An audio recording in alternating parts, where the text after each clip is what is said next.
Ladies and gentlemen, welcome to another episode of Topic Thunder. We have our debut Pop the Cherry virginity testing Ogie on the show. Welcome. It's me, Jim McDonald, where we answer all y'all's questions rapid fire style. Welcome to 50% Facts, the podcast that drops every Wednesday and Friday and that you need in your life. If you're listening right now, check it out, 3sb.co. All our clothing is live. We're having winter sales left and right, 40% off classic collections and our brand new Sierra drop. Do yourself a favor and check it out. And today's topic, it's a little bit confusing to me, so maybe you can cipher it. But it says, what are your top tips for bulking when not a hard gainer? Oh. Does that mean that he gets too fat? I think he's Probably, saying, like, yeah. He doesn't struggle. Right? Yeah, it sort of sounds like it. But I would have phrased it different. Sorry, buddy. Right? I would have said, how do I bulk without getting too fat? Yeah. Right? Or like, how do I bulk? Or is it bad that I gain excess fat when I bulk too quick? What do I do? Or something. So if someone's like a classic hard gainer, which they do exist, but they're really kind of unicorns, I don't think that they're that common. Well, it's not physiological. Yeah. The physiological meso-ecto hard gainer, soft gainer just isn't a thing.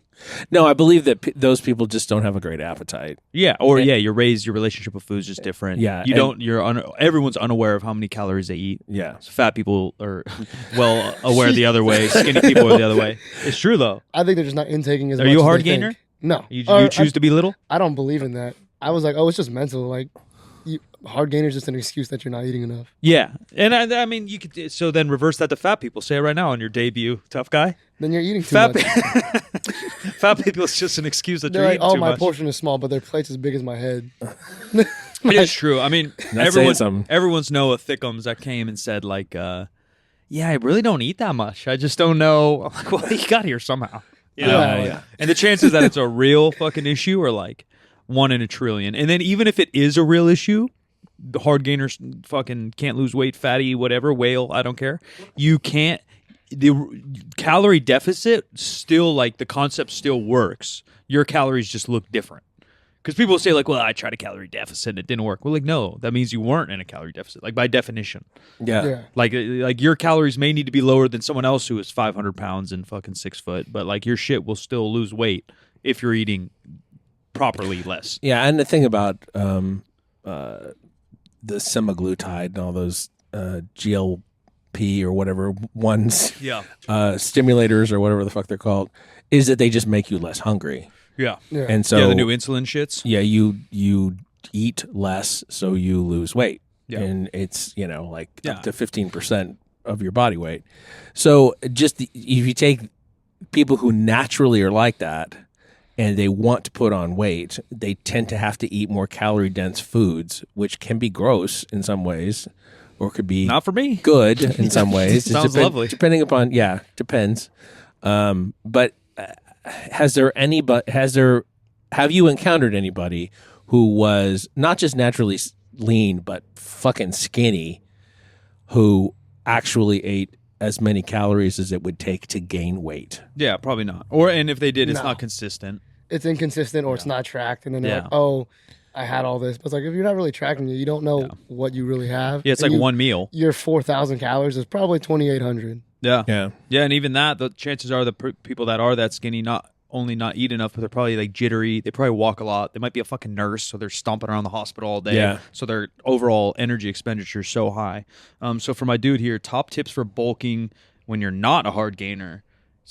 I mean, I guess I don't think you need tips, right? That's the easy part. Yeah, that is kind of the easy You're part. basically telling me, that's why I was confused. Like, you're basically telling me you can gain weight. Yeah. Yeah.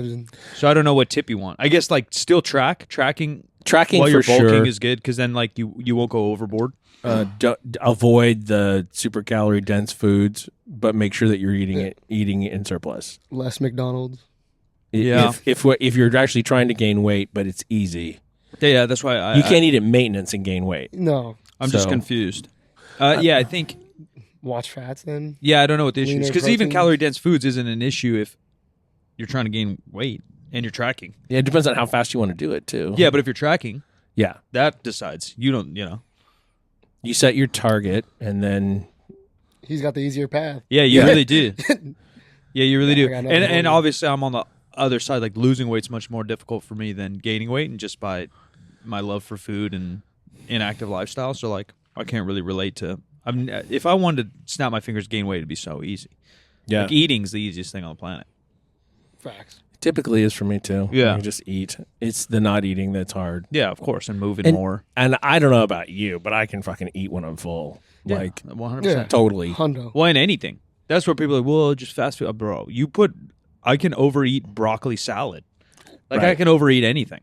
I can overeat steak. I can overeat probably eggs or something's the only thing. But even still, I'm throwing hot sauce on it. I could overeat. I mean, I eat a pound of ground beef easily. I've eaten 2 pounds of ground beef in one bowl. Like a dog.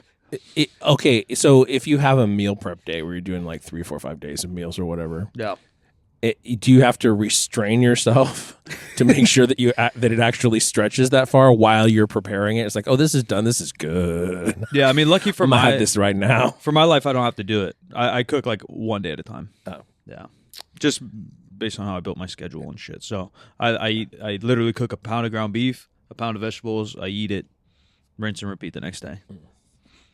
I shop a couple days ahead, like 4 days. I hope so. Yeah. I hope you're not at release on a daily. A lot of people do, dude. It's a waste of time. I don't know. The pandemic, I was talking to someone. The pandemic changed a lot of like habits, even for me. Like I don't go to the grocery store anymore. 1, I don't have a car, but 2, like for the last 3 years, I just like get it delivered. 1, the grocery stores downtown are trash. Yeah. I don't want to drive far out to go get groceries. Like the amount of time it would take me. Yeah, I'd rather just have it delivered.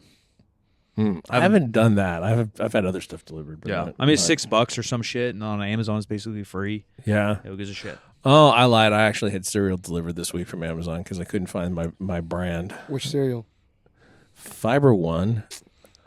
But see, I ended up with the flakes, and like here I usually have a like pretty tasteless fiber cereal, right, as a base, and then I throw some like Great Harvest flakes on top of that, and then I throw a little bit of like some sugary cashew thing on top of that. Mix it together so it actually tastes like something all the way through, but isn't like I'm not eating a box of cashew.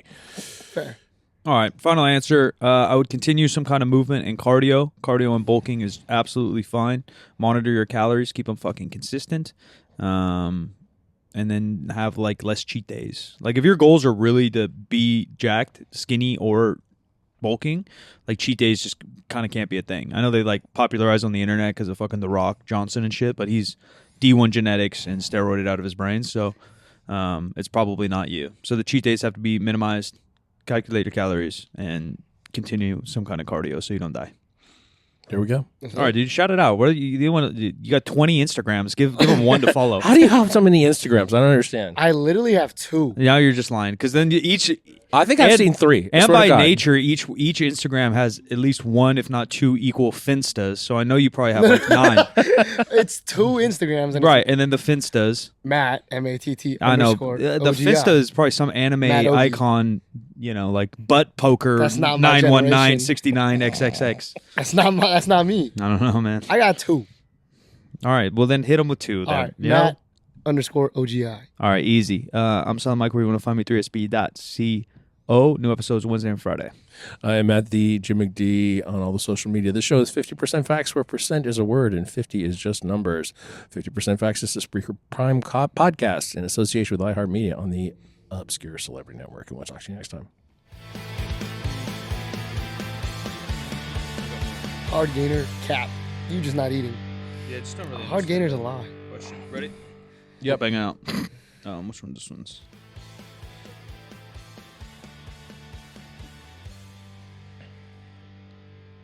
Good.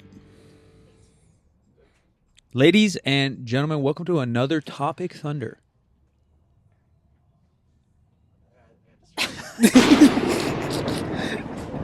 Our fucking soundboard's taking a goddamn nap. Dude's drunk in the corner. Oh, shit. We all looked at each other. There's internet lag from 5 feet away.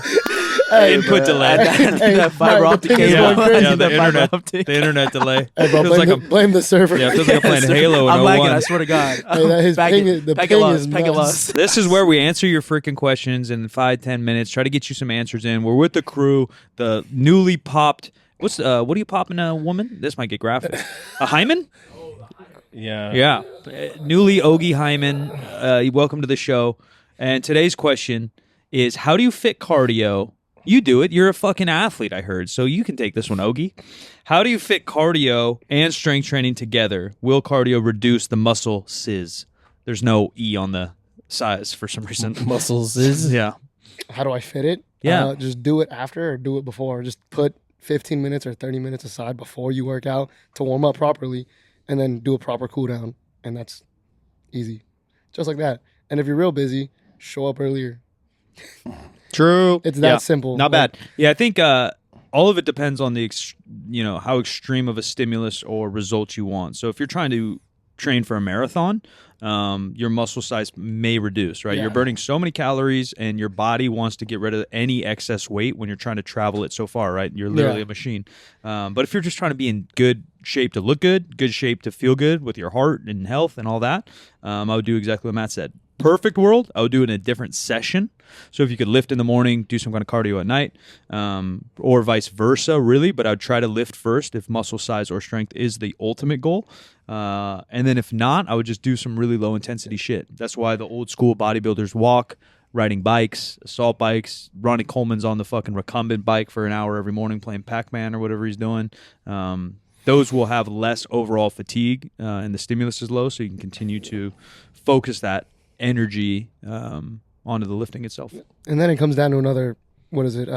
It's more food than based, because if you don't want to lose strength, you got to make sure you're getting your macros. Yeah. If you're not, I guess, he didn't specify whether he's cutting or bulking. So if you're like maintaining, any low intensity stuff shouldn't have, right? But if you're burning 100 extra calories, you probably want to eat an extra 100 calories if your goal isn't to lose weight. And then if you are losing weight, you're just putting less energy in there, right? So chances are you're going to lose a little strength from that. Perhaps a little bit of size, but if your volume and intensity is the same on training, you should maintain size pretty damn decently. It's pretty easy to maintain. And beyond that, it's kind of easy. I've always wondered whether, and I'm sure that there are studies out there, whether the walking after you eat has a significant impact. But I will say that it's a prompt. Like, if you can't fit it in anywhere else, you can walk 10 minutes for 10 minutes or more after your meal. And it's a prompt. Sometimes it's, fitting it into your day if you don't want to do it. Yeah, is a problem. Physiologically, probably no benefit besides maybe some digestive stuff, getting the blood moving, rather than just sitting all day, right? And then your blood's just fucking rushing to your fat toes, and then you guys are getting edema, and you're looking fat and gross, and elephantitis, and everything else that comes along with that. But actually burning fat, no, it'll equal out. No. Same reason why fasted is nothing. But it'll equal out. But it is, I mean, I would just set schedule. Setting a schedule on anything you do is going to make it up. So every day at fucking noon, I work out. Every day at 2, I'm on the bicycle for half an hour. And fit that in whatever your life is. If your baby wakes up at 7 a.m., get up at 6:30, go for a half an hour walk, then go take care of your baby. Yeah. Or walk your fucking baby at 7 or whatever the fuck it is. I don't know. I don't have a baby, but... Don't leave your baby at home. Yeah, I guess that's what popped in my head. The bottom line is don't leave your baby alone. If your baby's crying, go on a walk. Yeah. Get out the house. Yeah, some shit like that. But move, balance it out. I would always put cardio as much as I can in a different session or after my training. Prioritize training if muscle size and strength is the goal. And you're just like whatever cardio you do before you lift, it's just warm up. Yeah, and even after. I mean, if you're doing sprints, all the time, it's going to end up affecting your training itself. And whether that will directly affect your muscle size or strength, maybe not, but the fatigue will. Which is why I pick a different day. Yeah, or I just do low intensity shit. Yeah, because it'll linger. Some people love to sprint. I totally don't understand that. Yeah, I like it. I do. And so if your goals are more balanced, if your goals aren't to be like a bodybuilder or a powerlifter, do whatever fucking cardio you enjoy. Go play basketball on the weekends, go bouldering, go whatever. Those just tend to probably affect your fatigue longer and more. All right, dude, plug them out with your 8 Instagrams. 2. And 3 Twitters, Cash me at Matt Ogie, Matt_OGI. That's it. That's it. Ladies and gentlemen, new episodes Wednesday and Friday. I am Silent Mike, 3sb.co for all your clothing needs, all your apparel needs. Check it out. I am at the Jim McD on all the social media. This show is 50% facts, where percent is a word and 50 is just numbers. 50% facts is a Spreaker Prime podcast in association with iHeartMedia on the Obscure Celebrity Network. And we'll talk to you next time.